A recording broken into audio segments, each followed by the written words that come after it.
اعوذ باللہ من الشیطان الرجیم بسم اللہ الرحمن الرحیم۔ تو پچھلی دفعہ جب ہم بات کر رہے تھے تو ہم نے اہدنا الصراط المستقیم کے حوالے سے کافی ساری باتیں کر لی تھیں، اور پھر اب اس پر اب آگے آئے کہ صراط کو جب آپ کو پہچاننا ہے اور آئیڈینٹیفائی کرنا ہے کہ صراط بذات خود کیا چیز ہے، تو اس کے بارے میں جو معلومات ہم کو دی گئی ہیں وہ یہ کہ صراط الذین انعمت علیہم، اس جملے کو زیادہ تر جو ترجمہ کیا جاتا ہے وہ یہ کہ انعمت علیہم کا رستہ، لیکن آپ اگر اس کا بریک ڈاؤن دیکھیں جیسا کہ میں نے یہاں پہ کیا ہوا ہے تو وہ والا مطلب نکالنا بہت مشکل ہے، کیونکہ صراط جو صراط ہے، یعنی آپ اس کو ہائی وے لیں، شاہراہ لیں، الذین کا مطلب آپ کو اچھے طریقے سے پتا ہے کہ الذین کا مطلب وہ لوگ، وہ ہستیاں جو کون ہے انعمت علیہم، جن پر تیرا انعام نازل ہوا، جو تیری بارگاہ سے انعام یافتہ ہے۔ تو اب اگر ہم، جیسے میں آپ کی خدمت میں عرض کر رہا تھا کہ اگر ہم اس بات کو لیں کہ انعمت علیہم کا رستہ، تو انعمت علیہم کا رستہ یعنی کیا مطلب ہوا، اور اس میں جو زیادہ تر بات ایکسپٹ کی جاتی ہے وہ یہ ہے کہ جو کام وہ کرتے رہے ہیں، جو اعمال وہ انجام دیتے رہے ہیں، آپ بھی وہی کام کریں، آپ بھی وہی چیزیں انجام دیں، تو آپ بھی اسی رستے پر آ جائیں گے۔ لیکن اگر آپ کو یہ اس چیز کو قبول کر رہے ہیں کہ انعمت علیہم خود صراط ہے اور صراط مستقیم ہے، تو پھر اس صراط پر آنے کے لیے یا اس سے جڑنے کے لیے ہمیں انعمت علیہم جیسا اپنی پرسنالٹی کو ٹرانسفارم کرتے ہوئے ہمیں اس مقام پر آنا پڑے گا کہ جیسے انعمت علیہم ہے، کیونکہ یہ ہم پہلے طے کر چکے ہیں کہ صراط کوئی ٹریولنگ نہیں ہے، ٹریورسنگ نہیں ہے، بلکہ صراط یعنی ٹرانسفارمیشن۔ تو انعمت علیہم جیسا، جیسے میں نے یہاں پہ کچھ چیزیں لکھی ہیں کہ ان کے جیسے مزاج، کردار، ان کی فکر کے ساتھ میچنگ، ان کی ترجیحات اور پریفرنسز کے ساتھ میچنگ، تو یعنی ان کی شخصیت کو اپنے اندر اتارنا، اس شخصیت کے مطابق اپنی پرسنالٹی کو بنانا۔ تو ہم کو یہ بات اب سمجھ میں آ رہی ہے کہ جب ہم جس چیز کی ہدایت کی بات کر رہے ہیں تو وہ ہدایت کیا ہے، یعنی اے خدا ہمیں اس بات کی ہدایت فرما اور ہمارے لیے ان امور کو موفق فرما، یعنی آسان کر دے، ان کو ہماری نالج وہاں تک پہنچا دے، ہماری قوت عمل کو ایسا بنا دے کہ ہم انعمت علیہم جیسی پرسنالٹی اپنے اندر پیدا کر سکیں۔ اب وہ ظاہر ہے کہ ایک آپ سمجھ سکتے ہیں کہ ایک چیز اگر 0 to 100 ہے تو 0 to 100 میں مختلف لوگ مختلف جگہوں پر ہوں گے، مختلف لوگ مختلف معیار پر ہوں گے، جیسا کہ آپ نے وہ روایتیں سنی ہیں کہ سلمان کے پاس ایمان کے 10 درجات اور ابو ذر کے پاس 9 اور مقداد کے پاس 8۔ تو اس سے ہم کو یہ بات سمجھ میں آ رہی ہوتی ہے کہ جو بھی لوگ ہیں، یعنی انعمت علیہم اب کون ہو گئے؟ عباد مخلصین ہو گئے، جن کو اللہ نے اپنے لیے خالص کیا، جن کو اللہ نے منتخب کیا، جن کی ہدایت علم لدنی کی بنیاد پر ہے، جن کی نالج جو ہے وہ علم لدنی کے سرچشموں سے وابستہ ہے، نہ کہ کسب، نہ کہ تحصیل علوم۔ تو یہ تمام کی تمام باتیں جو ہیں وہ انعمت علیہم کی خصوصیات ہیں کہ جس کی بنا پر وہ دیگر انسانوں سے کیا ہو جاتے ہیں؟ ڈفرینشیٹ ہو جاتے ہیں، بالکل الگ ہو جاتے ہیں۔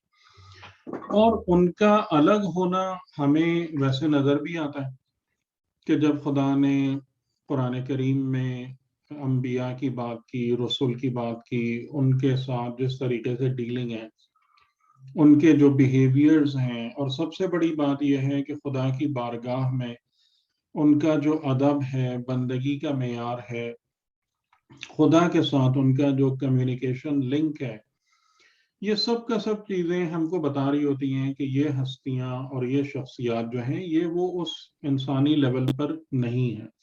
یعنی یہ نہیں کہ انسان نہیں ہے، کہ ہم لوگ اس غلط فہمی کا شکار ہو جاتے ہیں اس جگہ پر آ کر کہ وہ، کیونکہ وہ ان میں اور ہم میں اتنا زیادہ فرق نظر آ رہا ہوتا ہے کہ ہم یہ کہنا شروع ہو جاتے ہیں کہ یہ انسان ہی نہیں ہے، یہ کوئی اور مخلوق ہے. نہیں، اس کو اصل طریقے سے بات کو کہنا یہ ہے کہ یہ ہستیاں انسانیت کے کمال پر فائز ہیں، کہ جس کمال کے لیے خدا نے انسان کو اور انسان کے جوہر کو خلق فرمایا تھا، ان ہستیوں نے اس کمال کو حاصل کر لیا ہے، اگرچہ کہ ان میں بھی درجات ہیں، وہ بھی سب ایک لیول پہ نہیں، لیکن بہرحال وہ اس مقام سے بلند ہو چکے ہیں کہ اب ان کا علم، ان کی معرفت، ان کا جو بھی زندگی ہے وہ دنیا کی چیزوں سے ڈرائیو ہو اور دنیاوی امور پر ڈیپینڈنٹ ہو. ٹھیک ہے، تو یہ انعمت علیہم کے حوالے سے کچھ خصوصیات ہیں. اب میں جو بات ہم کر رہے تھے کہ انعمت علیہم کو پہچاننا، تو اس کو دیکھ لیتے ہیں تھوڑا. ایک آیت قرآن کریم میں ایسی ہے کہ جو باقاعدہ انعمت علیہم کو پہچانواتی ہے، ان کو آئیڈینٹیفائی کراتی ہے. ٹھیک ہے، اور وہ آیت کون سی ہے جو میں نے اوپر لکھی ہے 69، یہ سورہ نساء کی آیت ہے. وَمَن يُطِعِ اللَّهَ وَالرَّسُولَ، جو اطاعت کرتا ہے یا کرے گا اللہ اور اس کے رسول کی، فَأُولَئِكَ، پس وہ لوگ، مع الذین، ان کی معیت میں ہیں. دیکھیں یہاں بھی الذین، الذین سے مراد آپ ان کا نہیں لیں گے، بلکہ وہ لوگ کن کی معیت میں ہو گئے، وہ لوگ انعم اللہ علیہم، جن پر اللہ نے انعام کیا ہے. تو اب آپ کو یہاں پر یہ بات سمجھ میں آ رہی ہے باقاعدہ کہ ایک طرف وہ گروہ ہیں کہ جو اللہ اور اس کے رسول کی اطاعت کرتا ہے. دیکھیں وَمَن يُطِعِ اللَّهَ وَالرَّسُولَ، یہ لوگ ایک گروہ ہیں، یعنی مومنین، متقین، نیک افراد. فَأُولَئِكَ مَعَ الَّذِينَ، مع کو میں نے خاص طور سے دائرہ بنایا ہے تاکہ آپ، مع کا مطلب کیا ہوگا؟ مع کا مطلب ہوگا ساتھ. معیت آپ جانتے ہیں، ساتھ، ساتھ ہونا، کمپینین ہونا، کہ یہ ان کے ساتھ ہیں. کن کے ساتھ ہیں؟ انعم اللہ علیہ. تو یہ گروپ جو ہے یہ اے ہے اور یہ گروپ بی ہے، یہ دونوں ایک نہیں ہیں، اور یہ ایک دوسرے کے ساتھ ہیں. یعنی ساتھ کا مطلب یہ ہے کہ جو اللہ اور رسول کی اطاعت کرتا ہے وہ انعم اللہ علیہم کے ساتھ ہوتا ہے، نہ کہ ان میں سے ہو جاتا ہے. اس لیے میں نے مع کو سرکل کیا ہے کہ مع جو ہے نا وہ بہت زیادہ قابل غور ہے، کہ خدا یہ نہیں کہہ رہا کہ تم اللہ اور اس کے رسول کی اطاعت کرو اور تم انعم اللہ علیہم میں سے ہو جاؤ گے، منہم، ان میں سے ہو جاؤ گے. نہیں، تم اس جگہ پر یعنی ترقی کر کے مومن بنو گے، متقی بنو گے، ابرار میں شامل ہوگے، تو اس کے بعد تم انعم اللہ علیہم کے ساتھ ہو جاؤ گے. یعنی یہ وہ ہستیاں ہیں کہ جو صراط مستقیم پر ہیں، یہ وہ ہستیاں ہیں کہ جو مخلصین ہیں، تم ان کے ساتھ ہو جاؤ گے، یعنی ان کے ساتھ ساتھ یا ان کے زیر سایہ یا ان کی ولایت میں اپنا رستہ طے کر رہے ہوگے. اب یہ انعم اللہ علیہم کون ہے؟ یہ آپ دیکھ سکتے ہیں 1 2 3 4 ہم نے اس کو نشان لگایا ہوا ہے. یہ ہیں نبیین، نمبر 1 انبیاء، نمبر 2 صدیقین، نمبر 3 شہداء، اور نمبر 4 صالحین۔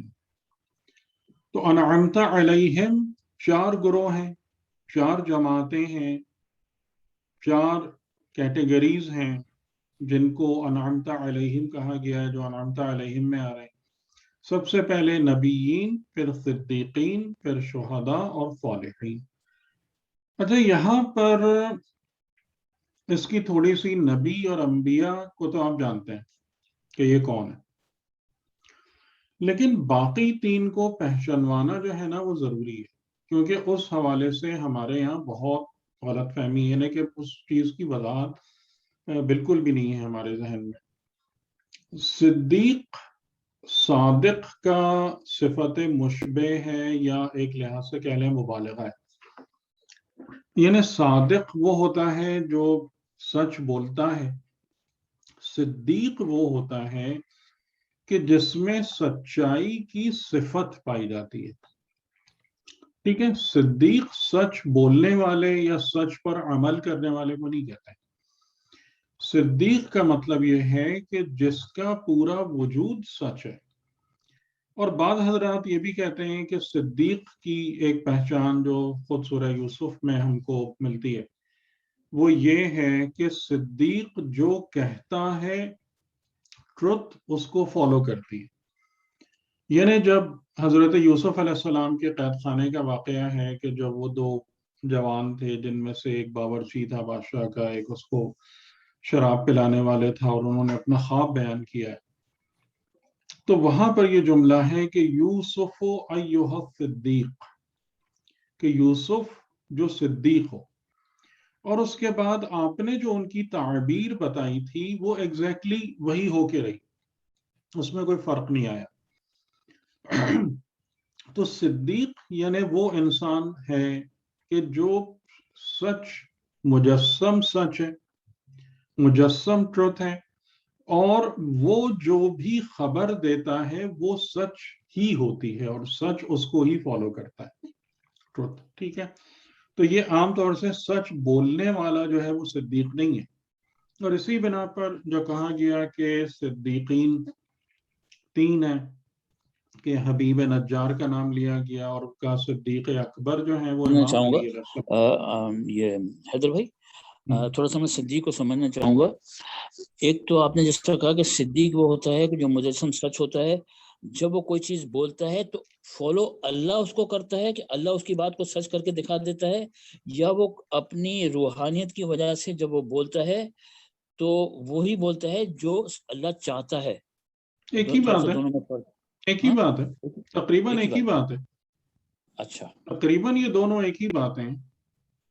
یعنی اللہ کے ایسے انسان جو ہیں، یعنی آپ یوں سمجھ لیجئے کہ جو انعمت علیہم ہیں وہ مشیت الہی کا ظرف ہوتے ہیں، اور مخلصین کی جو سب سے بڑی خاص بات یہ ہوتی ہے کہ وہ خدا سے اس درجے کا قرب رکھتے ہیں کہ حقیقت ان سے کسی بھی اعتبار سے پوشیدہ اور حجاب میں نہیں ہوتی ہے۔ تو اب آپ اس کو یوں کہیے کہ وہ جو بھی کہتے ہیں وہ چیز خدا کی طرف سے سچ ہو جاتی ہے، یا آپ اس کو یوں کہہ لیجئے کہ جو کچھ اس نظام میں خدا میں سچ اور حق ہے وہ اس کے علاوہ کچھ کہتے ہی نہیں ہے۔ اچھا، اب اس کے لیے یہ بھی کہا گیا ہے ہیلو حیدر جی بھائی، جی بولیے۔ جی اس کے لیے یہ بھی کہا، آپ کی تصویر چلی گئی، ہاں، اس کے لیے یہ بھی کہا گیا ہے کہ ان کے پاس علم وہ تھا، کیا کہتے ہیں، علم خواب تھا، خواب کا علم تھا۔ تو اب خواب کا علم کا ہونا ایک اور یا اس کے کیا معنی، اس پیرامیٹر میں خواب کا علم جاننا کیا معنی رکھتا ہے؟ نہیں، خواب کا علم کون کہہ رہا ہے؟ خواب کے علم کی بات نہیں ہے۔ یہ تو کہا جو جاتا ہے نا کہ خود قرآن کریم میں اللہ تعالیٰ باتیں نے نہیں، خود قرآن سے دیکھیں نا، حضرت یوسف کے بارے میں یعلمک من تأویل الاحادیث، خدا تحویل، تمہیں علم عطا کرے گا تأویل احادیث کا۔ یہ علم خدا نے عطا کیا۔ خواب کا علم کیا ہوتا ہے؟ اچھا، جو جیسے انہوں نے خواب کا علم بھی تو بتایا تھا نا، جو تو وہ تو بہت سارے حضرت یوسف علیہ السلام کے علم تو اس جگہ بھی اپلائی ہوئے تھے کہ جب آپ نے پورا وہاں کے مصر کی تمام اکنامی کو اور ان کے فوڈ مینجمنٹ وہ سب کی تھی، ہاں جی جی وہاں بھی یہ بات آئی تھی کہ انی حفیظ علیم، کہ میں حفیظ بھی ہوں اور علیم بھی ہوں، اس لیے مجھے زمین کے خزانوں پر مقرر کر دو۔ اچھا، تو یہ تو نہیں ہوتا نا، حفیظ یعنی کہ جو عبادت بھی خدا کرنے کی والا۔ طرف سے علم رکھنے والا انسان ہوتا ہے وہ ہر جگہ وہ ڈسپلے کر رہا ہوتا ہے، خالی ایک چیز تو نہیں ہوتی نا۔ اور خوابوں کا علم تو کچھ بھی نہیں ہوتا نا، انفیکٹ خوابوں کا علم کچھ نہیں ہے۔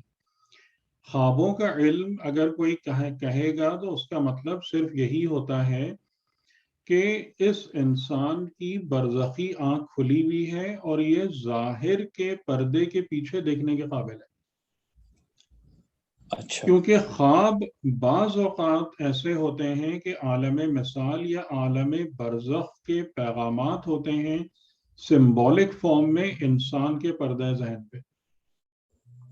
اچھا تو جو انسان اس سگنل کو ریڈ کر سکتا ہے وہ بھی بتا سکتا ہے خوابوں کی تعبیر، یعنی ان سمبل سے واقفیت رکھتا ہے، یا حقیقتاً جیسے یہ صدیق کی بات ہو رہی ہے کہ جو کہے گا وہ سچ، یعنی کہ وہ جو پیچھے سے میسیجز آ رہے ہیں وہ ان پردے کے پیچھے دیکھ سکتا ہے کہ اصل حقیقت کیا ہے، صحیح، یہ بات کہاں سے آ رہی ہے، بس۔ اور کیا خواب کا علم اور کیا ہوتا ہے۔ اچھا لیکن حضرت یوسف علیہ السلام کو خدا نے کہا تھا یعلمک من تعویل الاحادیث، اور اچھا تعویل الاحادیث کا مطلب یہ ہوتا ہے کہ جو کچھ بھی حدث ہو، یعنی جو کچھ بھی وقوع پذیر ہو،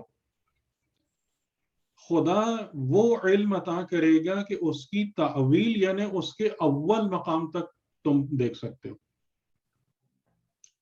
ٹھیک ہے۔ یعنی جو بھی ایونٹ ہوتا ہے وہ ایونٹ بیچ میں ہوتا ہے، اور اسی لیے ساری مصیبت ہوتی ہے لوگوں کو سمجھنے میں کہ بھائی اس کا آگا پیچھا کیا ہے۔ تو تعویل کا مطلب یہ ہوتا ہے کہ جو بھی حدث ہوا، یعنی جو کچھ بھی ظاہر ہوا یا واقع ہوا، خدا نے وہ علم عطا کیا کہ آپ اگر اس واقعے کو دیکھیں گے تو واقعے کے ساتھ فوراً اس کے اولیت پہلے فرسٹ پوائنٹ پہ پہنچ جائیں گے، اچھا جہاں سے وہ شروع ہوا تھا، جہاں سے وہ چلا تھا، جو اس کی بگننگ تھی۔ تو پھر ظاہر ہے کہ اس کے بارے میں کوئی چیز بھی آپ سے پوشیدہ نہیں رہے گی۔ یہ علم ان کو عطا کیا تھا خدا نے، اچھا ٹھیک ہو گیا۔ ٹھیک ہے۔ تو تحویل صدیق، عددی کہلائے گا یہ، تحویل عددی، جی یہ قرآن کے لفظ، قرآن کا ورڈ ہے نا یہ، کون سا؟ یہ تحویل تعویل عددی، احادیث، جی جی، احادیث، حضرت یوسف علیہ السلام کے بارے میں۔ ہاں ٹھیک ہے۔ تو یہ صدیق، اس کے بعد شہداء۔ شہداء کے حوالے سے بھی جو ہمارے پاس غلط فہمی ہے وہ یہ ہے کہ شہید ہم اس کو کہتے ہیں کہ جو قتل ہو جائے، ٹھیک ہے۔ السلام علیکم سر، یہ آپ نے جی صدیق کے صرف ایک ہی نام بتایا ابھی، حبیب نجار کا، ہاں، صدیق نہیں۔ اور مجھے دوسرا نام ایگزیکٹلی یاد نہیں آ رہا ہے، اور تیسرا صحیح، امام علی علیہ السلام کا ہے کہ جس میں ہے صدیق اکبر۔ اچھا سر ٹھیک سر۔ حزقیل جو جن کو مومن آل فرعون بھی کہا جاتا ہے، وہ اس میں شامل ہو سکتے ہیں؟ کیونکہ ہاں ہو باقی سکتا ہے دونوں وہ، نام ہو سکتا ہے وہ، جی کیونکہ باقی دونوں نام اسی اس میں آ رہے ہیں جی کلاس سر، میں۔ وہ ہو تیسرا سکتا ہے نام وہ، جی تیسرا جی نام حزگل کے ہے، جو کہ جی حزقیل، اسرائیل، بنی اسرائیل کے ہاں، وہ ٹھیک ہے ٹھیک ہے، وہ مومن آل فرعون وہی ہے، مومن آل فرعون کے نام سے، حزقیل نام، حزقیل جی۔ صحیح۔ لیکن ظاہر ہے کہ یہ صفت خالی لمیٹڈ نہیں ہے ان لوگوں تک، اور صدیق کی جو صفت ہے وہ کون سی صفت ہے کہ انسان سچ کے مرحلے میں اتنا آگے ہو جائے، یعنی خدا اس کی ذات کو منتخب کر کے ایسا بنا دے کہ جھوٹ کا امکان ہی ایلیمنیٹ ہو جائے اس میں سے۔ اچھا، اب تیسرا جو مقام ہے وہ شہداء ہے۔ شہداء کے حوالے سے جیسا میں کہہ رہا تھا کہ ہم سمجھتے ہیں کہ جو مقتول ہو جائیں، جو قتل کر دیے جائیں، اور اس میں بھی ہم اس بات کی کوئی وہ خاص شرط نہیں لگاتے ہیں کہ کس حالت میں انسان قتل ہو۔ بس یہ کہ اس کا فار ایگزامپل ہر مذہب والا جو ہے وہ اگر میرے مذہب پہ ہے، میرے عقیدے پر ہے اور اس حالت میں قتل ہو گیا ہے تو وہ شہید ہو گیا. ٹھیک ہے. تو یہ نا جیسے فار ایگزامپل جو لوگ ملک کے لیے لڑتے ہیں ان کو بھی لوگ شہید کہہ رہے ہوتے ہیں، جو اپنے مذہب کے نام پر قتل ہو جاتے ہیں، مار دیے جاتے ہیں، ان کو بھی لوگ شہید کہہ رہے ہوتے ہیں. لیکن قرآن کریم کے اندر شہید کا ایک بہت اسپیسیفک میننگ ہے، اور ایون وہ خدا کے رستے میں جہاد کر کے قتل ہو جانے والے کے لیے بھی یہ لفظ استعمال نہیں ہوا شہید اور شہداء کا. کہ اگرچہ کہ ہم روایتوں میں یا ویسے عام طور سے پڑھتے ہیں کہ شہید کا لفظ استعمال ہوتا ہے ان لوگوں کے لیے، لیکن قرآن کریم میں نہیں استعمال ہوا ہے، بلکہ وہاں پر ان کے لیے مقتول فی سبیل اللہ کہا ہے. انہیں ان کے درجات بیان کیے ہیں کہ وَلَا تَقُولُوا لِمَن يُقْتَلُ فِي سَبِيلِ اللَّهِ أَمْوَاتٌ بَلْ أَحْيَاءٌ عِندَ رَبِّهِمْ يُرْزَقُونَ، کہ جو لوگ خدا کی سبیل میں، خدا کی راہ میں قتل کر دیے جائیں ان کے لیے گمان بھی نہ کرنا کہ وہ مردہ ہیں، بلکہ وہ زندہ ہیں اور رزق تازہ پاتے ہیں خدا کی بارگاہ میں اور حاصل کرتے ہیں. لیکن ان کو بھی شہید نہیں کہا ہے قرآن میں. تو شہید کا مطلب جو اس کے معنی ہے وہ ہے گواہ کے. شاہد یعنی گواہ، گواہی دینے والا. اور شہید اسی وزن پر ہے، وزن فعیل پر ہے، کہ جس میں کہ جب آپ کو کسی عمل میں شدت لانا ہوتی ہے تو آپ اس فاعل کو فعیل سے ریپلیس کرتے ہیں. یعنی جیسے اگر آپ کسی کے علم کو زیادہ بڑے عالم کو یا علم کے زیادہ اعلیٰ معیار کو بتانا چاہیں گے تو آپ کہیں گے علیم نہ کہ عالم. جیسے خدا کے لیے آپ دیکھیں کہ زیادہ تر جو صفات بیان کی گئی ہیں وہ اسی وزن فعیل پر بیان کی گئی. علیم، خبیر، ان اللہ علی کل شیء شہید. شاہد نہیں ہے، عالم بہت کم، ایک یا دو مرتبہ جگہ ہی ہوگا. تو شہید اس کو کہتے ہیں کہ جس کی گواہی بہت اعلیٰ معیار کی ہو. فقط شاہد یعنی گواہی دینے والا نہیں، بلکہ گواہی کے معیار میں بہت بلند. اچھا، قرآن کریم نے خاص طور سے جن کو شہید اور شہداء کہا ہے، یہ وہ لوگ ہیں کہ جو خدا کی طرف سے اس نظام زندگی اور ہستی اور انسانیت پر گواہ ہیں. یہ وہ شہید ہیں. ٹھیک ہے، یعنی کہ جو خدا کی طرف سے گواہ ہیں. کہ جیسے میں نے اس کو سمجھانے کے لیے یہ آیت آپ کے سامنے لکھی، یہ سورہ نساء کی ہے 41. فَكَيْفَ، پہ کیا کیفیت ہوگی، اِذَا جِئْنَا مِن كُلِّ أُمَّةٍ بِشَهِيدٍ، کہ جب ہم لے کر آئیں گے یا آئے گا، جب ہم لائیں گے ہر امت سے ایک شہید کو. وَجِئْنَا بِكَ عَلَى هَؤُلَاءِ شَهِيدًا، اور اے رسول ہم ان سب پر آپ کو شہید بنا کر لائیں گے. ٹھیک ہے، تو اس وجہ سے رسول پاک کے بارے میں کہا جاتا ہے کہ آپ شاہد شہداء ہیں، یعنی کہ جو خدا کی طرف سے گواہی دینے والے، آپ ان کے اوپر بھی گواہ ہیں، ان کے اوپر بھی آپ گواہی دینے والے ہیں. یا میں اسی طریقے سے آپ کو ایک دو آیتیں، آپ کو یہ قرآن نظر آ رہا ہے؟ یہ آپ کو میری پاور پوائنٹ نظر آ رہی ہے یا قرآن نظر آ رہا ہے؟ نہیں، آپ کو پاور پوائنٹ نظر آ رہی. پاور پوائنٹ نظر آ رہی ہے. اچھا، تو مجھے دوبارہ سے وہ کرنا ہوگا.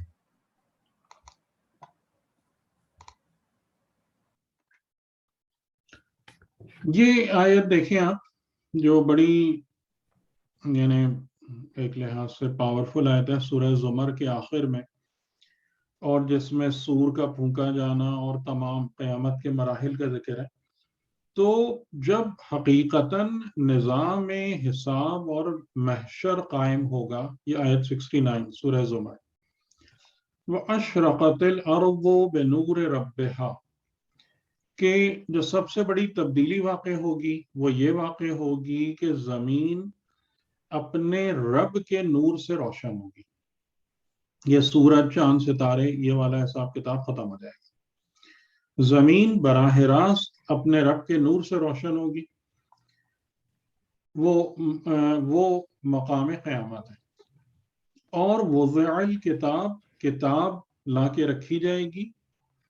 وجیء بالنبیین، اور لائے جائیں گے انبیاء والشہداء اور شہداء. وقضی بینہم بالحق، اور فیصلہ ہو جائے گا ان کے درمیان حق کے ساتھ. وہم لا یظلمون، اور ان میں سے کسی پر کوئی ذرہ برابر بھی ظلم نہیں کیا جائے گا. تو اس سے آپ کو بات سمجھ میں آ رہی ہے کہ یہ جو شاہد ہیں، شہداء ہیں، شہید ہیں، یہ در حقیقت وہ لوگ ہیں. یہاں بھی ان میں سے ان چار میں سے دو گروہوں کی بات ہے کہ جس سے یہ سمجھ میں آ رہا ہے کہ جب قیامت میں اور آخرت میں مقام حساب ہوگا تو اس حساب کو حقیقتاً ایگزیکیوٹ کرنے والے یہ لوگ ہیں. یہی انعمت علیہم کے ذریعے سے ہی حساب بھی لیا جائے گا اور حساب کے تمام مراحل طے ہوں گے. تو انبیاء اور شہداء، تو شہداء میں یہ چاہ رہا ہوں کہ آپ اس کے معنی کو اچھے طریقے سے سمجھ لیں کہ شہداء خالی اس کو نہیں کہتے جو ہم جو لفظ استعمال کرتے ہیں. ٹھیک ہے، تو شہید خدا کی بارگاہ میں یعنی خدا کی طرف سے وٹنس ہے، گواہ. اور اگر آپ اس کی اہمیت کو جاننا چاہتے ہیں تو تھوڑا سا اگر آپ اس کی ڈیپتھ میں جا کے سوچیں تو آپ کو بڑا مطلب اس کی گہرائی اور ان حضرات کی عظمت آپ کو پتہ چلے گی.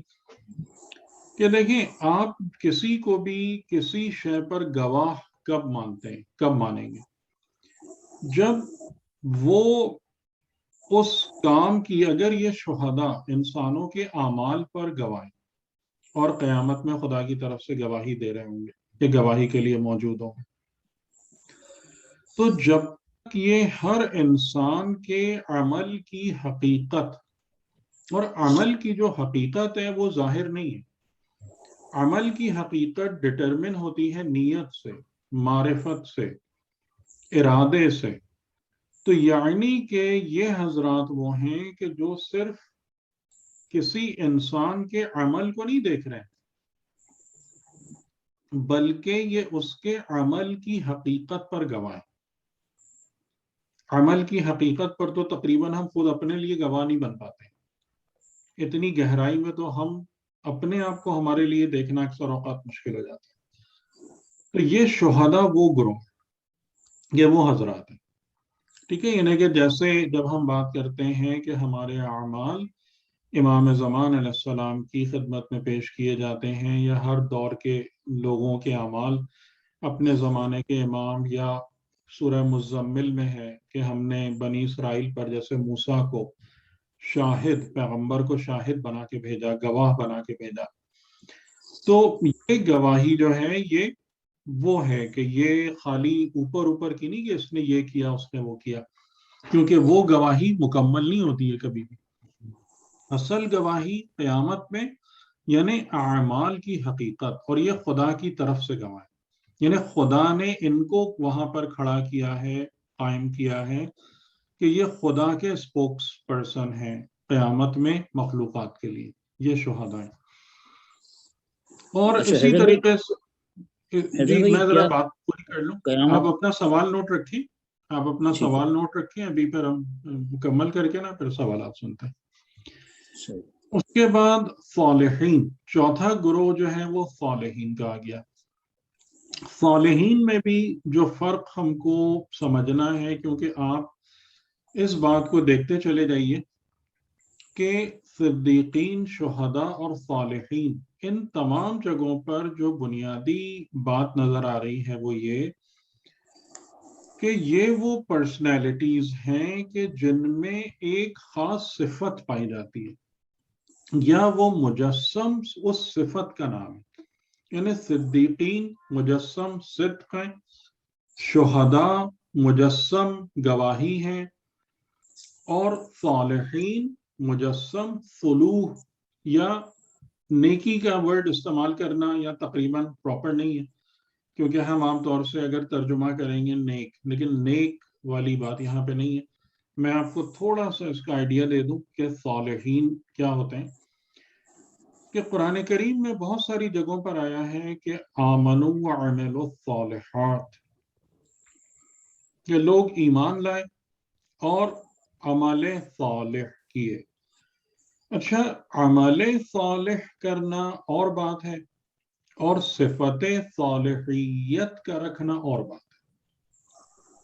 ٹھیک ہے، یہ فرق کہ جو عمل صالح کرتا ہے، صالح کو اگر آپ معنی اس کا سمجھنا چاہیں، جیسے میں تھوڑا سا ہیزیٹنٹ ہو رہا ہوں اس کو نیکی کا ترجمہ کرنے میں، تو صالح کو اگر آپ سمجھنا چاہیں تو اس کا معنی کیا ہوگا؟ صلوح، یعنی انسان کے اندر وہ صفت جو ہمیشہ اصلاح کو جنریٹ کرتی ہے، اصلاح کو پروپیگیٹ کرتی ہے، کنسولیڈیٹ کرتی ہے، اور اس کے مقابلے میں فساد اور شر کو ایلیمنیٹ کرتی ہے. ٹھیک ہے، یہ صالحیت، یہ صلوح ہے. تو بعض اوقات انسان وہ ہوتے ہیں کہ جو عمل صالح کرتے ہیں، اور بعض اوقات انسان وہ ہوتے ہیں کہ جو مجسم صالحیت ہوتے ہیں. اور یہ صالحین کا درجہ اور رتبہ اتنا بلند ہے کہ آپ اگر دیکھیں کہ انبیاء نے یہ دعا کی ہے، ربی ادخلنی بالصالحین یا الحقنی بالصالحین، کہ انبیاء یہ دعا کر رہے ہیں کہ ہمیں صالحین کے ساتھ ملحق فرما دے، صالحین میں شامل فرما دے. یعنی انسان کے اندر اس صفت کا پیدا ہو جانا کہ انسان مجسم صلوح اور اصلاح بن جائے، جس میں سے ذرہ برابر شر اور فساد خارج نہ ہو، جاری نہ ہو. یہ انسان صالح ہے. ٹھیک ہے، یہ صفت صالحیت ہے.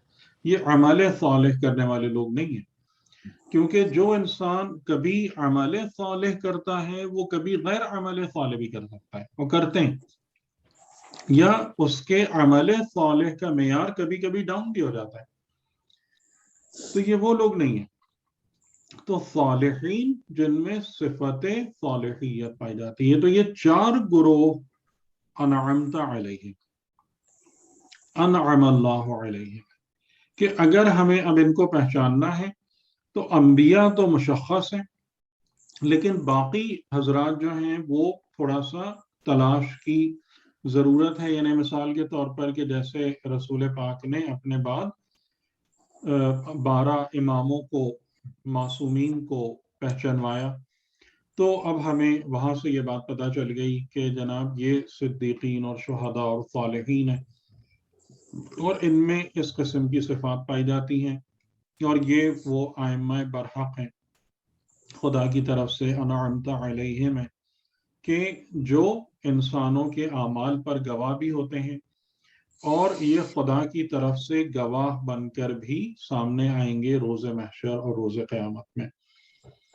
اور یہ آیت اینڈ کہاں پہ ہو رہی ہے؟ حسن اولئک رفیقا، کہ ان لوگوں کی رفاقت، یہ لوگ رفاقت میں یعنی ساتھ چلنے کے حوالے سے کتنا حسن ہے ان کی رفاقت میں، کہ اگر تم اللہ اور رسول کی اطاعت کرو تو تم انعمت علیہم کی معیت میں آ جاؤ.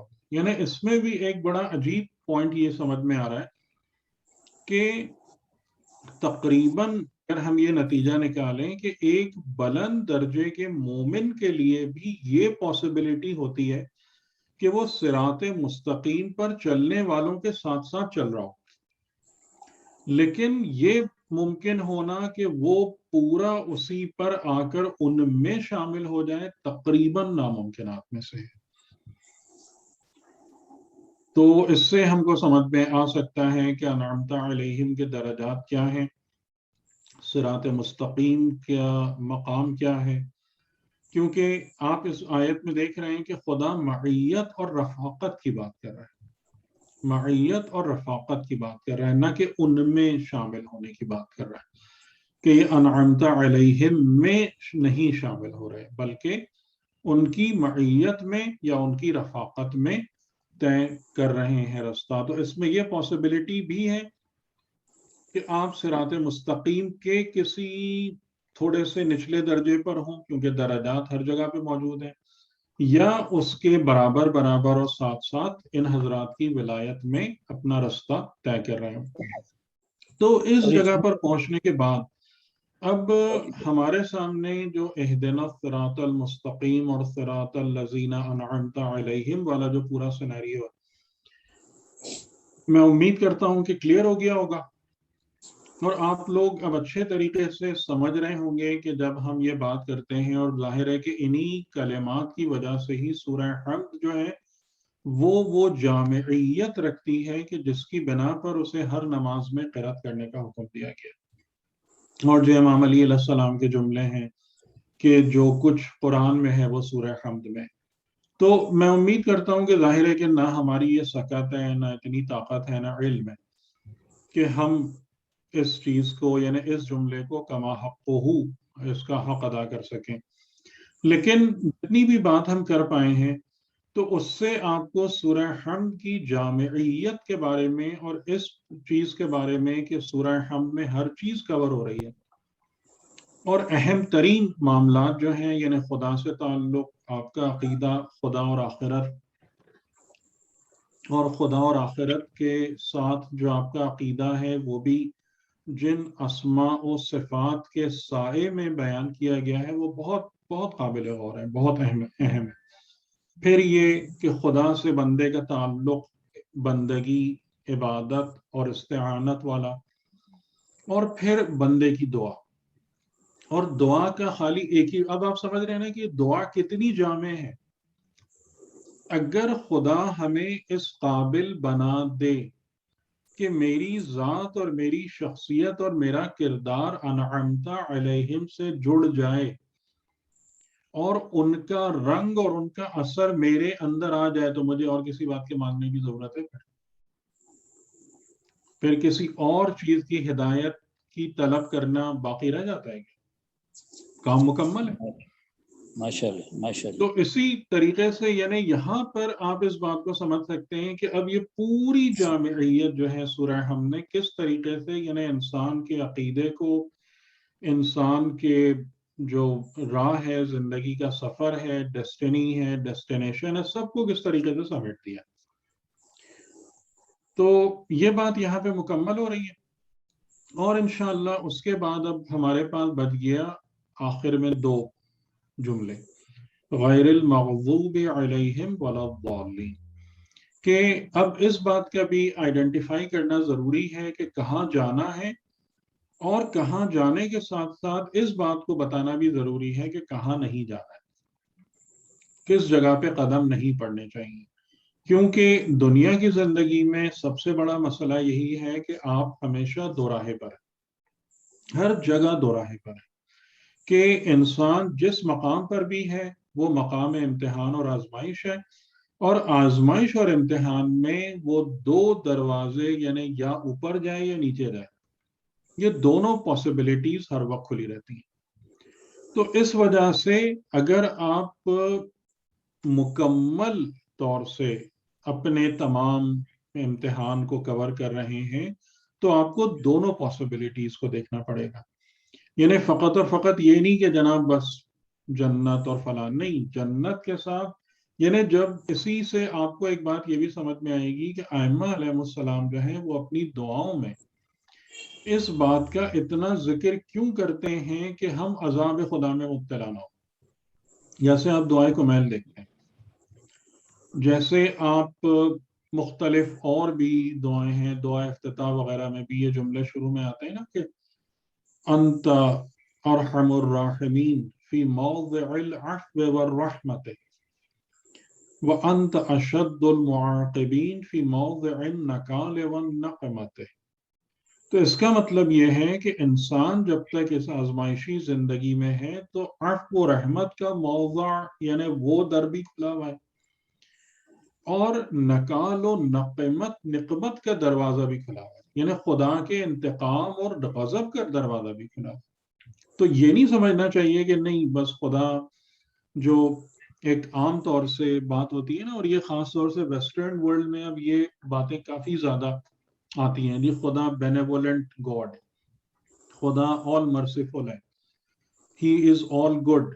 تو دنیا میں تکلیفیں کہاں سے آ رہی ہیں؟ لیکن ہمیں ان کی کتابوں کا نہیں پتا، لیکن ہماری کتاب میں تو ایسی کوئی بات نہیں لکھی ہوئی کہ خدا جو ہے وہ آل بینیولنٹ ہے، کہ خود تم کچھ بھی کرتے رہو اور خدا کی طرف سے جو ہے نا گھی شکر اور کھیری آتی رہے گی تمہارے لیے. یہ تو کہیں بھی نہیں ہے. قرآن اس بارے میں بہت کلیئر ہے.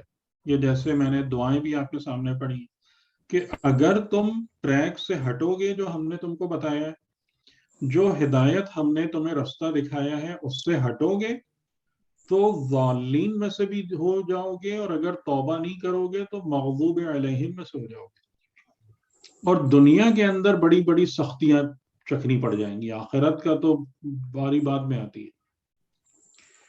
تو یہ دونوں پہلو، دونوں در کھلے ہوئے ہیں. یہ بات ذہن میں رکھیے گا. یہ مطلب نہیں ہے رحمان و رحیم کا کہ بندہ جو دل چاہے کرے اور خدا کی طرف سے کوئی رسپانس نہیں آئے گا. ٹھیک ہے، تو یہ بہت بڑی غلط فہمی ہے. جیسے ویسٹرن اس میں دیکھتا ہوں کہ یہ لوگ جو ہے نا، اور بیچارے جو دین والے لوگ ہیں، مذہب والے لوگ ہیں، ان کے پاس بھی اتنی معرفت نہیں ہے. کہ میں نے بھی ایک جگہ اس پہ جا کے تقریر کی تھی، یہاں بش فائر وغیرہ میں کافی نقصان ہوا تھا. تو وہ ملٹی فیتھ ایک تھا، اس میں مختلف لوگ، قسم کے مذہب کے لوگ آ کے بات کر رہے تھے. تو اس پہ میں نے تقریر کی تھی اور میں نے یہی کہا تھا کہ اس قسم کی چیزیں جو ہیں وہ انسان کے اعمال سے انڈیپینڈنٹ نہیں ہوتی ہیں، آپ کی حرکتوں سے جداگانہ نہیں ہے، یہ ہمارے اعمال سے جڑے ہوئے ہوتے ہیں تمام چیز.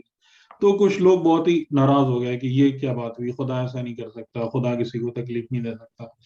تو اگر خدا نہیں کر رہا ہے تو پھر کون کر رہا ہے؟ پھر یہ آگ کہاں سے لگ رہی ہے، پھر مطلب اور تکلیف سختی کہاں سے آ رہی ہے؟ تو بہرحال یعنی اس کا مطلب یہ ہے کہ پھر خالی ایک پہلو نہیں ہے، انعمت علیہم نہیں ہے فقط، بلکہ ائمہ نار بھی ہیں، آگ کی طرف لے جانے والے امام بھی موجود ہیں. تو اس پہلو کو بھی کور کرنا پڑے گا، تب جا کے آپ کی ہدایت کا نظام مکمل ہوگا. ٹھیک، تو اس پر پھر انشاءاللہ آگے اب آپ لوگ جو سوال کرنا چاہیں کر سکتے ہیں. اللہم صلی علی محمد و آل محمد. اچھا حیدر بھائی، اس میں دو تین چیزیں اور نکل آ رہی ہیں. وہ یہ کہ ایک تو ہمارے کچھ روایت میں بھی یہ موجود ہے، جیسا ابھی آپ نے کہا کہ ہمارے اعمال کا تعلق ڈائریکٹ جو ہے نا وہ اس کا اثرات جو ہے نا وہ دنیا میں پڑتے ہیں. اچھے اعمال کے اثرات دنیا میں پڑتے ہیں، برے اعمال کے اثرات پڑتے ہیں. مثلا ایک جگہ بتایا کہ اگر آپ اڈلٹریشن بہت زیادہ کرتے ہیں تو زلزلے آنے کے چانسز ہو جاتے ہیں. ٹھیک ہے نا. تو اب چونکہ انگریز اس لیے مانتا ہے کہ وہ کہتے ہیں کہ چونکہ جو زلزلے ہیں وہ فالٹس کی وجہ سے آتے ہیں، لیکن فالٹس تو ہمیشہ رہتے ہیں، لیکن جہاں پر اڈلٹریشن زیادہ ہوتی ہے تو وہاں پر پھر یہ فالٹس کھل جاتے ہیں اور اس کے اثرات ہوتے ہیں. اسی طرح سے بہت سارے ظلم جہاں پر ہوگا اس ظلم کی وجہ سے جو ہے نا ہاں وہ ہے، وہ رضوان بھائی ٹھیک ہے، لیکن اس میں بھی بہرحال یہ بحث ہے، چھوڑیں اس کو. ہاں چلیں آپ بات کریں، مین پوائنٹ بیان کریں. دوسری بات یہ ہے کہ یہ جو وحسنہ اولئک رفیقہ یہ پلورل ہے نا، یعنی کہ یہ جو صالحین ہیں یا شہداء اور صدیقین چاروں وہ ہے، وہ ان کی وہ پلورل کا صیغہ ہے نا، یہ جمع کا صیغہ ہے نا. جی ہاں ٹھیک. کہ اچھا وہ لوگ جو ہیں بہت اچھے رفیق ہیں، اگر تم ان کی رفاقت میں آ جاؤ. لیکن رفاقت میں آنے کی بنیادی شرط کیا ہے؟ یطیع اللہ و رسولہ، وَمَن یُطِعِ اللَّهَ وَالرَّسُولَ. جی اللہ اور رسول کی اطاعت بنیادی شرط. صحیح ہے. اب ایک کل پچھلی دفعہ آپ نے بتایا تھا کہ رضوان من اللہ ہے، اس کو میں چاہوں گا تھوڑا سا ایکسپلین کر رہے ہیں. اس سے پہلے میں ایک اور چیز پوچھنا چاہ رہا ہوں. شہداء میں کیا قیامت کے دن ہاتھ پاؤں سارے گواہی دیں گے، تو کیا یہ انعمت علیہ میں یہ شہداء تو میرا خیال نہیں آئیں گے؟ نہیں ہاتھ پاؤں والے وہ تو نہیں آئیں گے نا. نہیں، یہ شہداء تو وہی ہے نا جو میں نے نیچے آیت بھی لکھی ہے.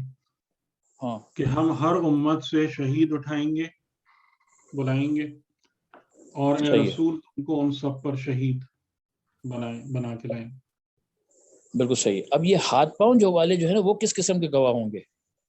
یہ بھی تو گواہی دیں گے نا کہ یہ انہوں نے بھی گواہی دیکھا یہ ہوگا. ہر وقت نہیں دیں ہم گے، شاید گواہی ان نہیں کی دیں. گواہی کنڈیشنل ہے کہ جب کچھ لوگ ایسے ہوں گے کہ جو سب کچھ ثابت ہونے کے بعد بھی انکار کریں گے تو پھر ان کے ہاتھ پیر گواہی دیں اچھا کنڈیشنل ہے یہ کہ جب گے. انکار کیا جائے گا تو پھر یہ گواہی ایسے دیں. ایسے ہی لگتا ہے کیونکہ اسی جگہ پر ہی ہے ہاں کفار اور صحیح ہے. مشرکین. لیکن یہ جو شہداء ہیں یہ پورا جو نظام ہے حساب و کتاب کا اور محشر کا، یہ لوگ ہی گورن اور کنٹرول کر رہے ہیں. اچھا اب یہ رضوان من اللہ کو ذرا ایکسپلین کریں، کیونکہ اللہ کی رضا کو کیسے ہمیں پتہ لگے کہ اللہ کی رضا کس میں ہے؟ اس میں بھی بہت ساری دیکھیے میرا غلط خیال ہے فہمیاں ہو جاتی پچھلی دفعہ میں نے ہیں. بتایا تھا اس بات کا کہ خدا نے ہمیں یہ چیزیں بالکل واضح طور سے بتا دی ہیں کہ خدا کی رضا کس میں ہے اور ناپسندیدگی کس میں ہے، اور اسی کا جو مختصر وہ ہے خلاصہ وہ شریعت ہے اور دین. تو اچھا اور اس کے مختلف لیول ہیں. یعنی آپ پہلے ظاہر پہ رہتے ہیں تو ظاہری طور سے محرمات اور مستحبات اور مکروہات یہ پہلے لیول پہ آتے ہیں. پھر اس کے بعد آپ وہاں سے اوپر جاتے ہیں تو اخلاقیات اور کردار اور تزکیہ نفس، یعنی یہ تمام کی تمام چیزیں وہی رضا الہی ہیں. یعنی کہ خدا اس بات سے راضی ہے کہ انسان کے اندر ظلم نہ ہو. انسان کے اندر ظلم نہ ہونے کا مطلب یہ ہے کہ انسان کے نفس میں کوئی ایسی صفت نہ پائی جائے جو نفس کو تاریک کر دے. ٹھیک ہے، ظلم سے مطلب ہم خالی وہ لیتے ہیں کہ کسی کو جا کے مار پیٹ نہیں، ظلم یعنی تاریکی. یعنی کہ تو ایک چیز کو اس جگہ پہ رکھ دینا جس جگہ کی وہ اہل نہیں ہو، یہ بھی ہاں تو وہ ظلم ہے بھی نا. ہے، لیکن یہ کہ ظلم وہ ہے کہ جو یہ تو بہت بڑا تاریکی ظلم ہے. ظلمت کریٹ کرتی ہے. اچھا تو یعنی یہ بالکل جنرلائزڈ ڈیفینیشن ہے کہ اگر کوئی کسی کے ساتھ زیادتی کرے گا تو بھی ڈارکنیس کریٹ ہوتی ہے سوسائٹی میں. اگر جیسا آپ کہہ رہے ہیں کہ کسی چیز کو آپ جگہ سے بے جگہ کریں گے اور کرتے رہیں گے تو بھی ڈارکنیس کریٹ ہوگی. اچھا تو یطیع ٹھیک ہے، اللہ و رسول تو یطیع اس اللہ میں و رسول. یعنی کہ یہ جو رضا الہی ہے پھر اس کے مختلف مقامات ہیں. ٹھیک ہے، اچھا شروع آپ کے فقہی حلال اور حرام سے ہوتا ہے اور صحیح. مستحبات اور مکروہات سے ہوتا ہے. پھر اس کے اوپر کے لیول پر آتا ہے پھر اخلاق کے بہت سارے مقامات ہیں. اخلاق کا اچھا دائرہ بہت وسیع ہے، اخلاق اخلاق و اتنا کردار سمپل نہیں ہے. تو ایک اس کے جرنلسٹ ذرا. اخلاقیات کے دائرے ہیں. پھر اس کے بعد انسان اخلاقیات سے آگے بڑھ کر محبت اور تسلیم و رضا کی منازل میں داخل ہوتا ہے. پھر اس کے مقامات ہیں، پھر وہاں خدا کی رضا اور ناراضگی کے الگ مراحل ہیں. تو یہ ڈیپینڈ کرتا ہے کہ انسان خود کس لیول پر ہے.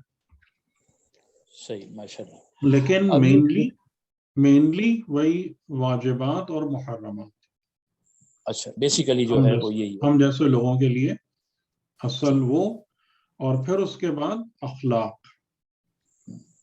تو ٹھیک ہے، الٹیمیٹلی تو ہمیں اب آگے بڑھنا ہی ہے نا. چلو اگر ہم نے غلطیاں کی ہے کہ نچلے لیول پہ ہی پورے نہیں اتر پا رہے تو اب تو اخلاق ہمیں ہے نا، تیزی سے ہاں اخلاق ہے. اخلاق پہ بھی آنا یعنی چاہیے. آپ کو جیسے مثال کے طور پر توضیح المسائل میں یہ نہیں لکھا ہوا ہوگا کہیں بھی کہ ریاکاری جو ہے نا وہ اگر نماز میں آ جائے تو نماز باطل ہے. ہاں بالکل نہیں لکھا ہوگا. یہ صحیح. توضیح المسائل میں ایسی کوئی بات نہیں لکھی ہوگی. جی جی جی لیکن جی. یعنی وہاں پر یہی ہوگا کہ وضو کا ظاہر، اعمال کا ظاہر. لیکن اگر آپ اخلاق کے معیار پر آئیں گے اور خدا سے ڈیل کریں گے تو وہ نماز جو ریاکاری کے ساتھ ادا کی جائے گی وہ نماز نہیں ہے، اگرچہ کہ صحیح. فقیہ یہ کہے گا کہ درست ہے. ہاں یعنی کہ وہ کام ہو گیا، آپ کا کام ایگزیکیوٹ ہو گیا، تو آپ کو پوچھا یہ نہیں جائے گا. اب یہ نہیں پتا. دیکھیں اب یہ جو بات ہے نا، میں پوچھا ایک تو بات جائے گا، آپ کی میرے خیال سے خدمت تو میں عرض پوچھا کروں جائے گا. کہ یہ جو مجھے نہیں پتا کہ جو فقہاء ہیں وہ باقاعدہ یہ سب باتیں کرتے ہیں یا دوسرے لوگ ان کی بیاف پہ کرتے ہیں. لیکن اس بات کا کہ کہنا کہ اگر آپ یہ کام کریں گے تو خدا کی بارگاہ میں آپ کو یہ نتیجہ مل جائے گا، یہ کسی انسان کے لیے بات کہنا بہت مشکل ہے. صحیح کیونکہ صحیح. قبول کرنے والی ذات جو ہے نا وہ ہے. ٹھیک ہے. جیسے جی. امام علی علیہ السلام کا ایک بڑا بہت ہی خوبصورت جملہ ہے اس بارے میں کہ کون غنی ہے کون فقیر، اس کا پتہ اس وقت تک نہیں چلے گا کہ جب تک انسان خدا کی بارگاہ میں حاضر ہو، لقاء اللہ کے مرحلے تک نہ پہنچ جائے. اوہو ماشاء اللہ. اوہو اچھا. یعنی اس کا فیصلہ نہ کہ تم کون کیا ہے حقیقتاً، کس کی تو ہم چیز قبول ہو رہی ہے کس کی رد ہو رہی ہے، کون دولت مند ہے کون غریب ہے کون کیا ہے، یہ سب ظاہر اس سے نہیں ہوتا. تو یہ آپ نے فرمایا کہ جب تک خدا کی بارگاہ میں حاضری نہیں ہے نا، کوئی کسی کے بارے میں پتہ نہیں ہے کون غریب ہے کون امیر. تو ہم تو ڈیزگنیشن پہلے درجے پہ دے دیتے ہیں کہ ہم مومن بھی ہیں اور تو شیعہ بھی ہیں. یہ مشکل ہے، نظر کیا یعنی ہوگا؟ کہ اگر ایک انسان صحیح معنوں میں معرفت رکھتا ہے تو وہ پہلی منزل پر تمام کے تمام آداب ظاہری اور باطنی اور اخلاقی اور روحانی سب کا خیال اور دھیان رکھنے کی کوشش کرے گا، اور صحیح. ان تمام کو ادا کرنے کے بعد بھی وہ پرامید ہوگا کہ میری عبادت قبول ہو جائے گی. یہ مومن کا حال ہوتا ہے. وہ پر امید، وہ کیا پر امید ہوگا کہ میری عبادت قبول پتہ نہیں ہوتی ہے کہ میری نہیں ہوتی. عبادت قبول ہو جائے گی. انشاءاللہ. اچھا یہ مقصد. وہ یہ نہیں کہہ سکتا کہ جی میں نے تو یہ کر دیا اور بس اب میرے تو یہ ہو گیا وہ ہو گیا اور جنت بن گئی، اور یہ سب نہیں ہوتا. ہاں اس وہ تو لیے چھوٹی کہ چھوٹی چیزوں پہ، کسی کو بھی نہیں پتا ہے، کسی کو بھی نہیں پتا ہے. مگر ہم تو چھوٹی چھوٹی چیزوں پہ کہتے ہیں کہ جنت ہمارے پر واجب ہو گئی، یعنی اپنے پر واجب کا بھی وہ لگا دیتے ہیں، وجوب کا. اللہ کے اوپر واجب، یعنی وہ اللہ کے اوپر نادانی ہے واجب نا، ہو گیا. یعنی ہاں جتنا زیادہ انسان بچپنے کا شکار ہوتا ہے تو ایسی باتیں کرتا ہے. ہاں صحیح صحیح صحیح. ٹھیک. ماشاء اللہ ماشاء اللہ. جزاک اللہ. جی اور کوئی بات؟ سر یہ گرین والی آیت کا سورت کا نام بتا دیں. وَمَن يُطِعِ اللَّهَ وَرَسُولَهُ. یہ سورہ نساء ہے نا 69. ٹھیک ہے. اور یہ 41 والی آیت کون سی ہے؟ سورہ وہ بھی کون سا سورہ 41؟ نساء ہے، وہ بھی سورہ نساء ہے. اچھا وہ بھی سورہ نساء ہے. جی. سر ابھی آپ نے یہ کہا نا کہ اللہ ہی بتائے گا، مطلب روزہ قیامت پتہ چلے گا، لیکن پہلے ہم نے یہ پڑھا ہے، ابھی پڑھ چکے ہیں کہ وہ اپنی جنت اور دوزخ کا انسان کو خود پتہ ہوتا ہے اپنی، کہ وہ کہ کیا بن رہی ہے اندر، جنت بن رہی ہے یا دوزخ. تو اس کا سب کیا ہمیں یعنی کہ پتہ ہے، دوسروں کو حقیقتاً نہیں پتا. جنت اور دوزخ کا تو انسان کو پتہ ہوتا ہے، لیکن میں نے اگر آپ اس جملے کو دیکھیں نا، کون جی غنی ہے کون فقیر ہے، جی کہ دوسرے کا نہیں پتا. ایگزیکٹلی انسان کہاں پہ پہنچ رہا ہے. اور دیکھیں ایک بات یہ بھی ایک اور بہت اہم بات ہے، بہت بہت ہی امپورٹنٹ ہے یہ بات، کہ اگر ابھی ہمیں یہ بات فیل ہو رہی ہے کہ الحمدللہ میں اپنے اندر بہشت والے اثرات فیل کر رہا ہوں، جی میرے پاس اس بات کی کوئی گارنٹی نہیں ہے کہ یہ اثرات مرتے دم تک باقی رہیں گے. جی جی جیسے پچھلی دفعہ ہم نے آپ کو کیا بتایا تھا، 3 لوگوں کا ذکر کیا تھا نا، جی کہ جو ایمان کے ہارون بڑے ہاں درجے تک پہنچنے کے بعد نیچے گرے.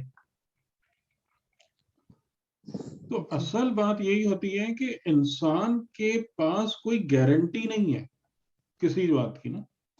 لیکن سر قارون کا تو یہ پڑا ہے کہ وہ تو شروع سے ہی مطلب حضرت موسیٰ کے خلاف تھا، لیکن وہ بظاہر تھا، اندرون خانہ تو ان کے اب لیے وہ آپ مکافی. اسے کچھ بھی کہہ لیں، لیکن ظاہراً اس نے یہ بات ٹھیک ہے کہ انسان کے اندر کوئی نہ کوئی خرابی ہوتی ہے تبھی وہ یہ حال ہوتا ہے اس کا، لیکن ہمیں اپنے نفس کے بارے میں ہر بات پتہ ہے.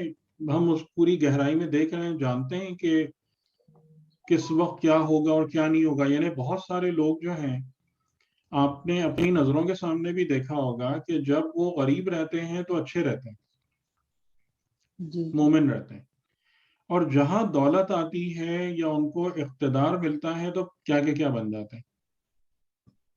اب آپ اس جی کو کہہ لیجیے کہ بات کہہ لیجیے کہ بھئی ان کے نفس میں شروع سے خرابی تھی، ٹھیک ہے خرابی نہیں ہوتی تو، لیکن وہ شخص جو باہر دیکھنے والے بھی، اور ایون وہ شخص خود بھی کنونسڈ تھا کہ میں اچھا انسان ہوں. جی میری بات سمجھ میں آ رہی ہے؟ جی جی یعنی جب حالات بدل جائیں، کنڈیشنز تبدیل ہو جائیں، تو انسان کے کیا رسپانس ہو جائیں، اندر سے کیا نکل آئے، کچھ نہیں پتا ہوتا.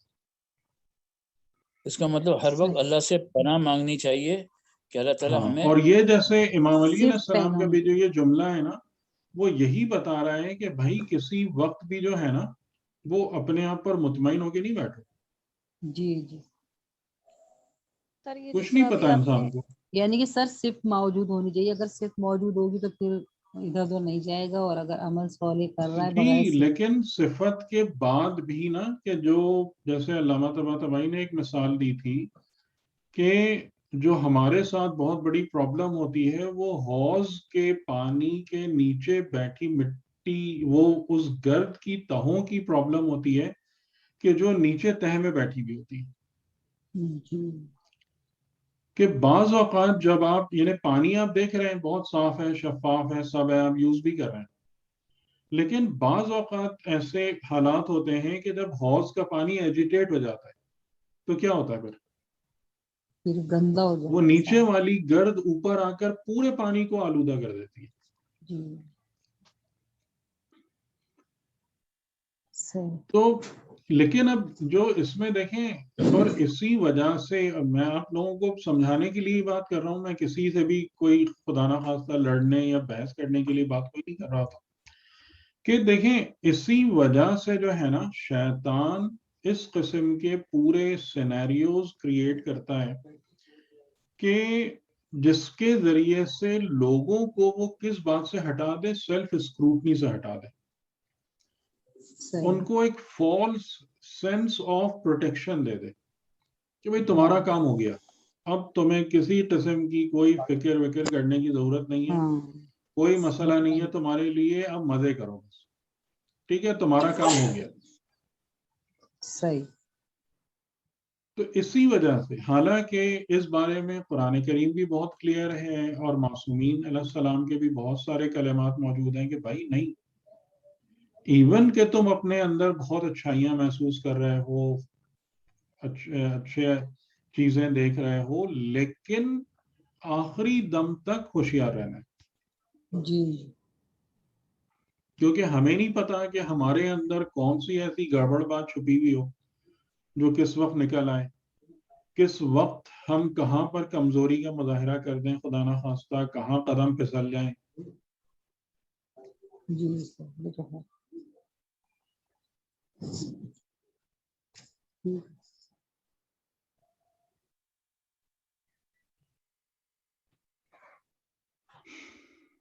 جی، اور کوئی جی، بات؟